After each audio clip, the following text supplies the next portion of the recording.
আসসালামু আলাইকুম। মধ্যজ্ঞানপাড়া সরকারি প্রাথমিক বিদ্যালয়ে আমরা বিদ্যালয়ের মাঠের চারপাশে বিভিন্ন ফুল এবং ফলের চারা রোপণ করেছি।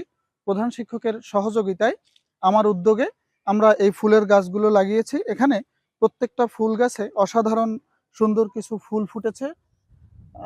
ফুলগুলো খুবই দৃষ্টিনন্দন।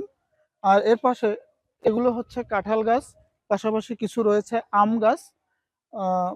এছাড়া এই পাশে ২-৩ প্রজাতির ফুল গাছ রয়েছে। একটু কাছ থেকে দেখেন।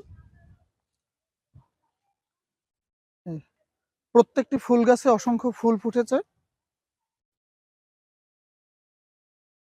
খুবই সুন্দর। চলুন এবার আপনাদেরকে আমাদের সবজি বাগান দেখাই। এটি হচ্ছে আমাদের সবজি বাগান। এটি আমাদের বিদ্যালয়ের পশ্চিম পাশ, অর্থাৎ ওয়াশ ব্লকের পাশের এই পতিত জায়গাটুকু আমরা সবজি বাগান হিসেবে ব্যবহার করছি। এই সবজি বাগানে আছে পেয়ারা গাছ, মরিচ গাছ সহ আরও কিছু সবজি গাছ রয়েছে। আমাদের বিদ্যালয়ের পিছনের সাইডে আরও কিছু ফলের গাছ রয়েছে আমাদের।